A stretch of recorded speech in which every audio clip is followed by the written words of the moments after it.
माता और पिता, हर एक की जिंदगी में इन दोनों का प्रभाव महत्वपूर्ण होता है। किसी ज्ञानी ने कहा है, बचपन हमेशा भविष्य बनाता है और माता पिता हमारा बचपन बनाते हैं। इससे बड़ा सच शायद कुछ और है ही नहीं।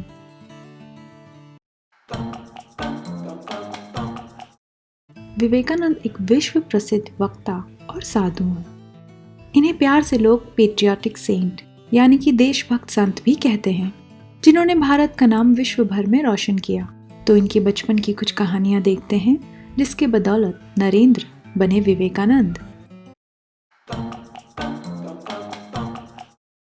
विवेकानंद के बचपन का नाम है नरेंद्रनाथ दत्ता। इनकी माता का नाम भुवनेश्वरी देवी और पिता विश्वनाथ दत्ता।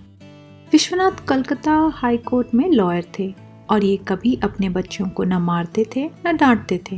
ये हमेशा कोई अनोखी टेक्निक ही इस्तेमाल करते थे अपने बच्चों की शरारत से डील करने के लिए।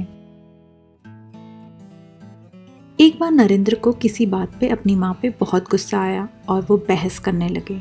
ऐसे क्रोध में उन्होंने काफी दुर्वचनों का प्रयोग भी किया अपनी माता के साथ। ये सब सुनने के बाद भी विश्वनाथ ने उस दिन कुछ नहीं कहा, पर दूसरे दिन जब नरेंद्र के दोस्त आए खेलने के लिए तो बाहर जाते समय उन्होंने दीवार पे लिखा हुआ पाया, नरेंद्र ने कल अपनी माँ पे गुस्सा होके इन कठोर शब्दों का इस्तेमाल किया। ये देख नरेंद्र अपने दोस्तों के सामने काफी शर्मिंदा हुए और इस घटना के बाद उन्होंने कभी अपनी माता से ऐसा दुर्व्यवहार नहीं किया। विश्वनाथ ने अपने बचपन में बहुत गरीबी देखी थी, तो जब भी कोई उनके पास पैसों के लिए आता था तो वो जरूर उसकी मदद करते थे।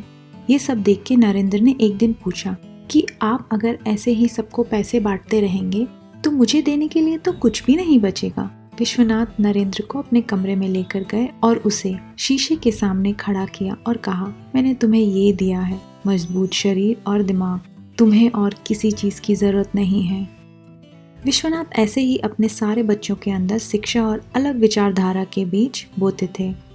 इनकी एक और खास बात जो मुझे बहुत पसंद आई वो ये थी, हम बड़े जब भी बात करते हैं तो अक्सर बच्चों के बीच में बोलने पर हम उन्हें कुछ खिलौने दिखाते हैं या डांट के वहाँ से भगा देते हैं।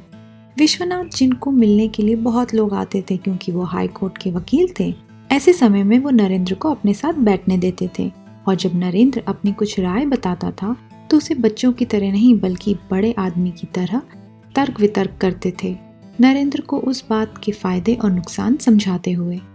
शायद यही कारण रहा होगा कि नरेंद्र आगे बढ़ के दुनिया भर के विभिन्न विशेषज्ञों से संवाद कर पाए और हमेशा जीते भी। पिता एक तरफ तो दूसरी तरफ थी भुवनेश्वरी जी, जो उसे देव भक्ति और आत्मविश्वास सिखा रही थी। एक बार उन्होंने नरेंद्र से कहा, हमेशा सच्चे रहो और आत्मसम्मान से जीना सीखो।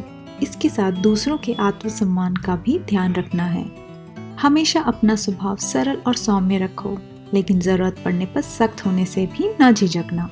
कितना ब्यूटीफुल और लाइफ एक्सपीरियंस से भरा है ये। इसी समझ और ज्ञान की वजह से ही शायद वो हमेशा अपने से कमजोर लोगों के लिए लड़ते रहे। इसी शिक्षा पे आधारित उनकी एक जीवन कथा बताती हूँ।